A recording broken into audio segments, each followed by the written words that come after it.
Hello everyone, welcome to Unacademy. आप लोगों के लिए बहुत इंपॉर्टेंट अपडेट कि भैया जो एसएससी जेई है उसने एग्जाम का पैटर्न चेंज कर दिया है।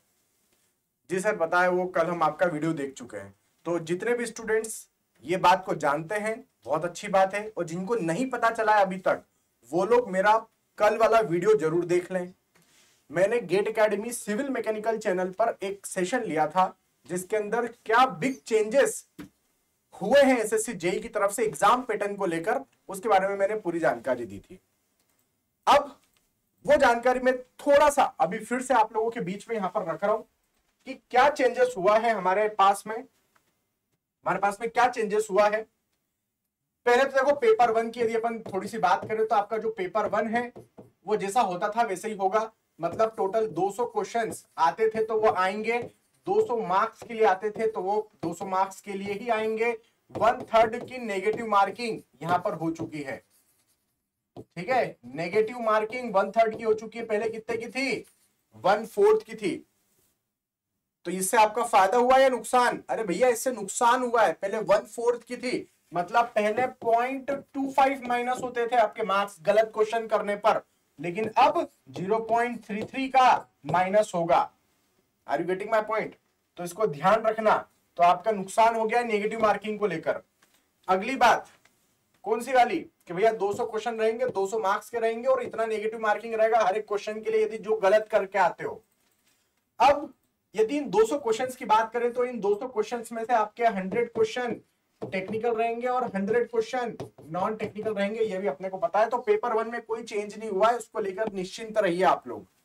जो चेंजेस हुए हैं वो पेपर टू में हुए हैं। तो पेपर टू में पहले सब्जेक्टिव क्वेश्चंस आते थे, अब आ रहे हैं यहां पर ऑब्जेक्टिव क्वेश्चंस। तो ऐसा क्यों हुआ उस मुद्दे पर मैं अभी आपके साथ में चर्चा करूंगा। इससे हमारा फायदा है, नुकसान है, उसके बारे में बात करेंगे। कितने क्वेश्चन आएंगे? 100 क्वेश्चन आएंगे। कितने मार्क्स के लिए आएंगे? 300 मार्क्स के लिए आएंगे। मतलब हर एक क्वेश्चन 3 नंबर का रहेगा। तो 100 क्वेश्चन 300 मार्क्स के लिए। नेगेटिव मार्किंग वही 1/3 की यहां पर आपको देखने को मिलेगी। 1/3 की नेगेटिव मार्किंग यहां पर आपको देखने को मिल जाएगी। मतलब एक क्वेश्चन गलत करके आओगे तो 1 नंबर कट जाएगा एक्स्ट्रा में। एक क्वेश्चन गलत करके आए हो तो 3 नंबर तो गए, क्योंकि 3 नंबर का एक क्वेश्चन था उसमें पेनल्टी भी लग गई 1 नंबर की। तो 3 नंबर का वो क्वेश्चन, 1 नंबर की पेनल्टी, टोटल 4 नंबर का लॉस होता है यदि आप एक भी क्वेश्चन गलत करके आते हो तो। ये पेपर टू में 100 क्वेश्चंस। क्लियर है?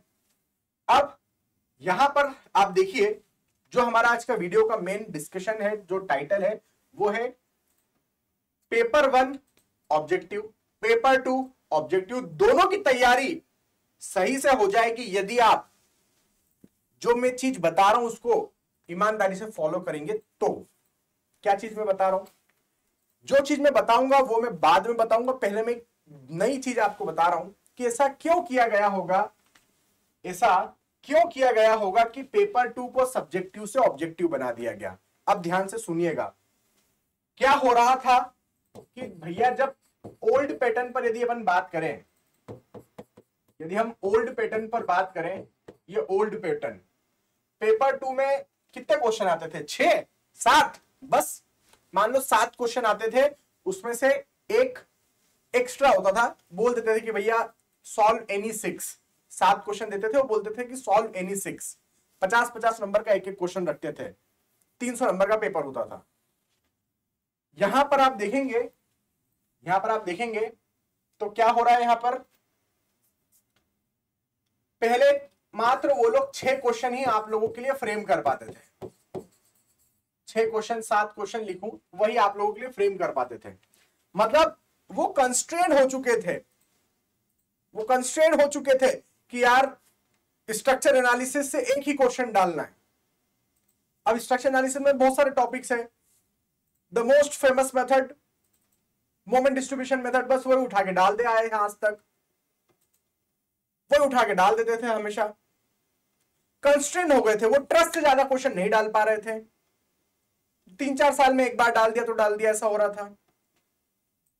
जियोटेक की बात करें तो पूरे फाउंडेशन इंजीनियरिंग में से एक कोई क्वेश्चन डाल पाते थे। यदि फाउंडेशन इंजीनियरिंग से यदि एक क्वेश्चन डाल दिया तो फिर इधर हमारी जो सॉइल मैकेनिक्स है वहां से कोई क्वेश्चन नहीं डाल पा रहे थे। वो इफेक्टिव स्ट्रेस वाला टॉपिक छूट जा रहा था उनसे, अर्थ प्रेशर एनालिसिस उनसे छूट जा रहा था।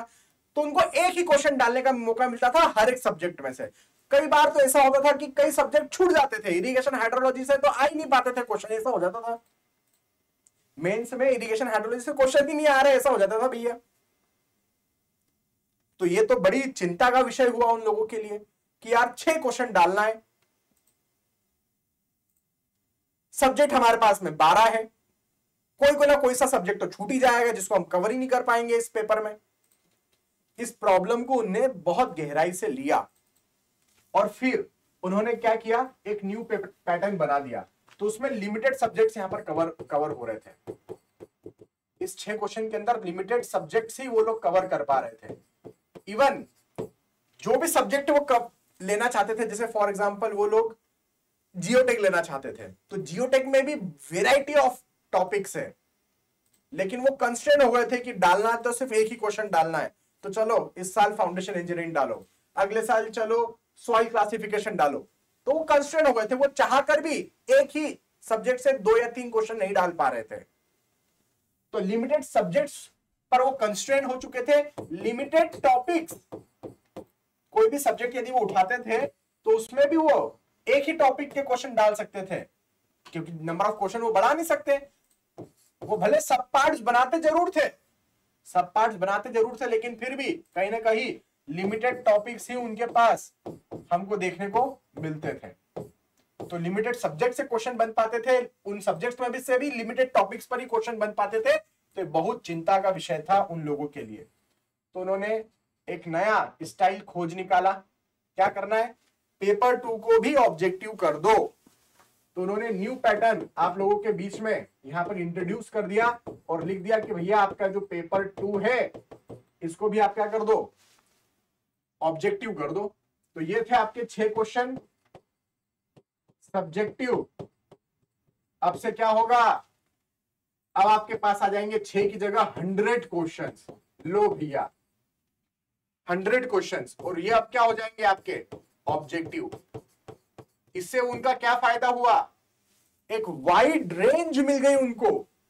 सोच रहे हो आप मैं क्या बोलना चाह रहा हूं, एक वाइड रेंज मिल गई उनको। 100 क्वेश्चन बना सकते हो आप पूरी सिविल इंजीनियरिंग से। हर वो सब्जेक्ट जिसको इंपॉर्टेंस नहीं दिया जा रहा था मेंस के पॉइंट ऑफ व्यू से, अब वहां से भी आपको क्वेश्चन मिल जाएंगे इस 100 क्वेश्चन के अंदर। Are you getting my point? हो सकता है मैं इरिगेशन से मेंस में कोई क्वेश्चन ही नहीं डालता था, अब वहां से भी क्वेश्चन मिलेंगे। मान लो जियोटेक यदि मैं कर रहा हूं तो उसमें से मैं परमेबिलिटी पर कोई क्वेश्चन नहीं डालता था मेंस में, वहां से भी क्वेश्चन मिल जाएंगे। इफेक्टिव स्ट्रेस से भी मिल जाएंगे, compaction, consolidation, stability of slope, सबसे क्वेश्चन मिल जाएंगे अब आपको, क्योंकि 100 क्वेश्चन मुझे बनाना है।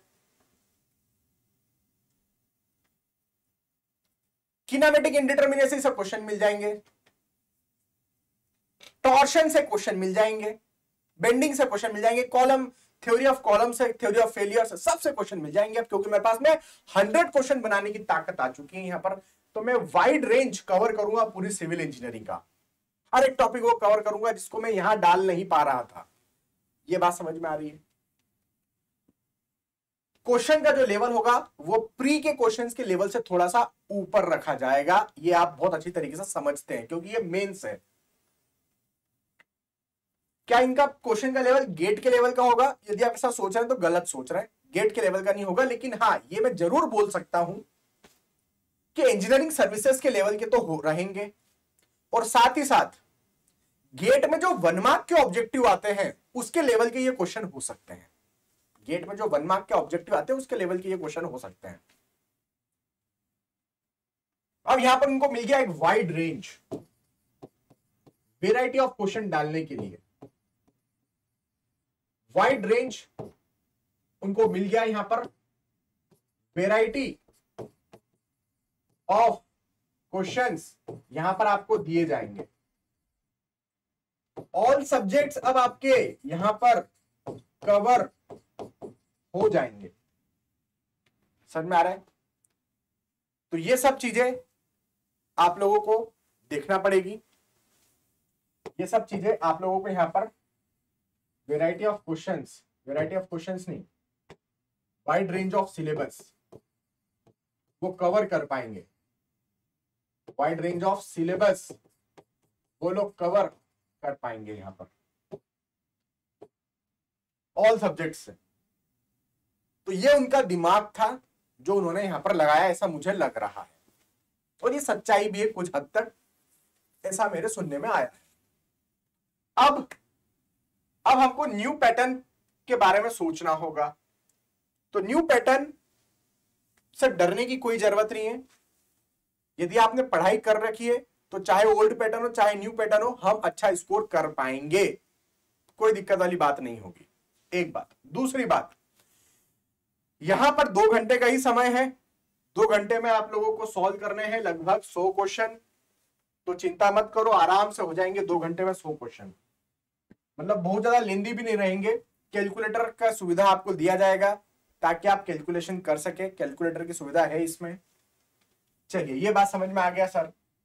अब जो हमारा टाइटल है कि दोनों की तैयारी एक साथ कैसे पैरेलली करें, क्या करना चाहिए दोनों की तैयारी एक साथ? Answer is yes.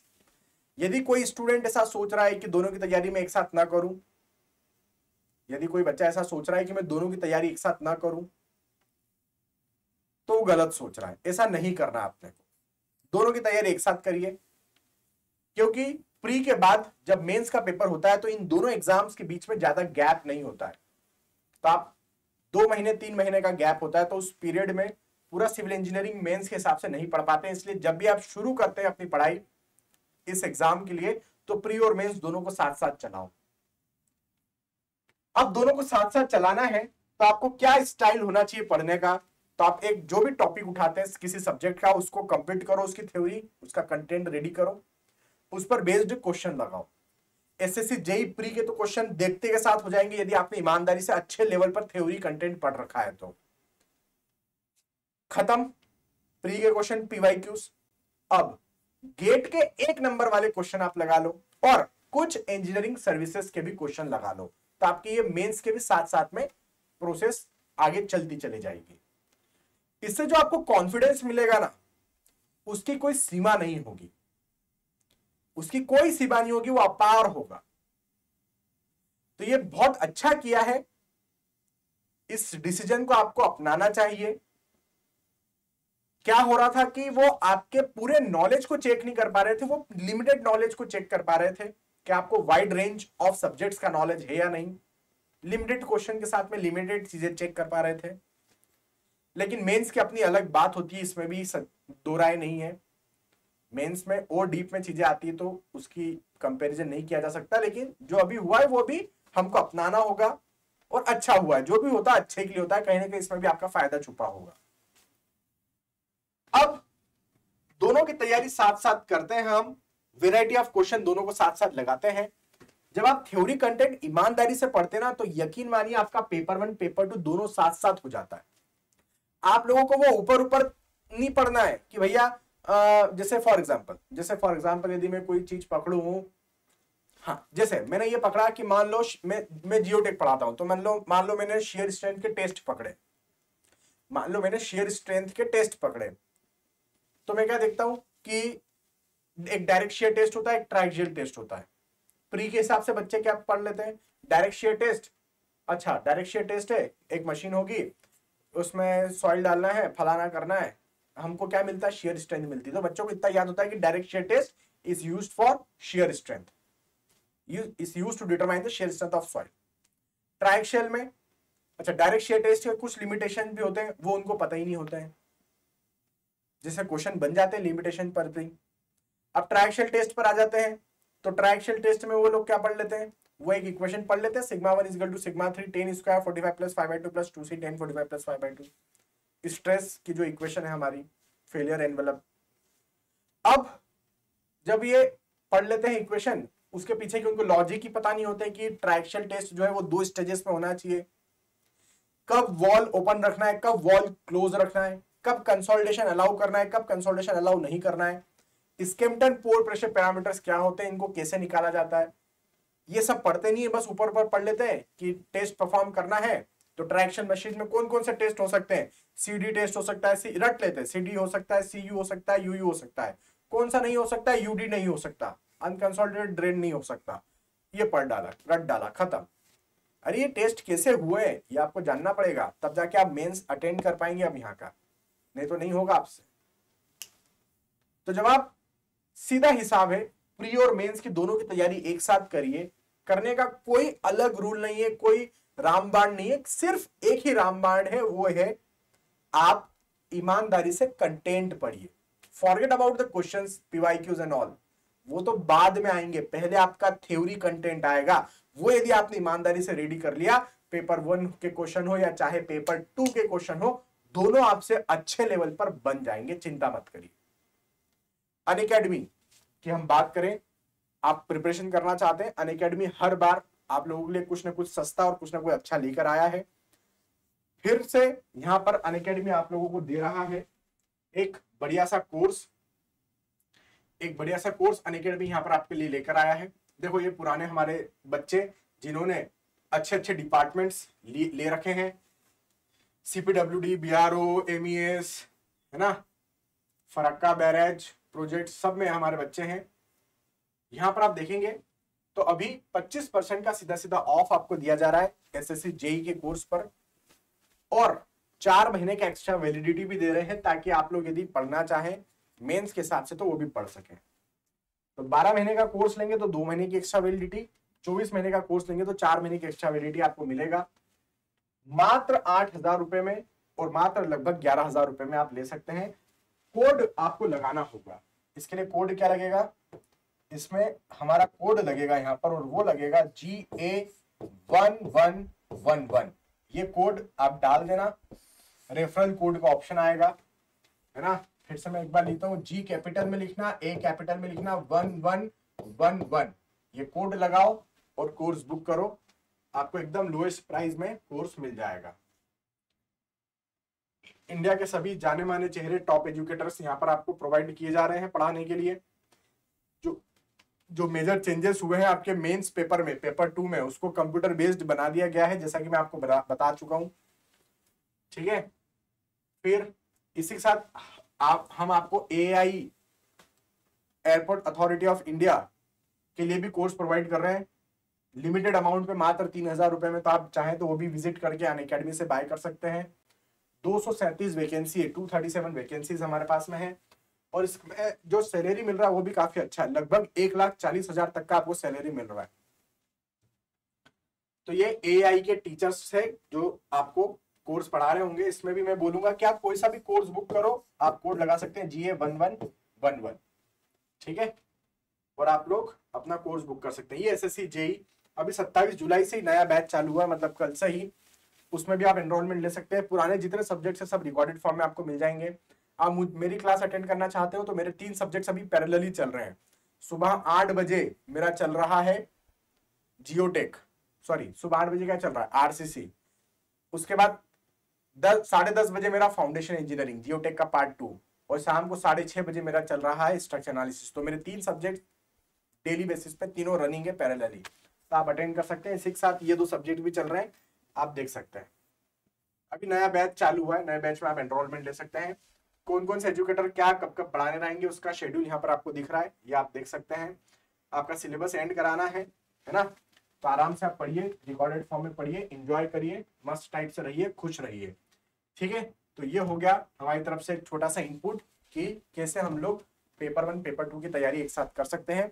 अच्छा, ये जो कोर्स मैं आपको बताया, इसके अंदर भी हम लोग कभी ऐसा नहीं करते कि प्री की अलग तैयारी कराएं, मेंस की अलग। भाई प्री और मेंस एक साथ हम फोकस करते हैं, एक साथ मतलब एक साथ, सीधा हिसाब है, ठीक है।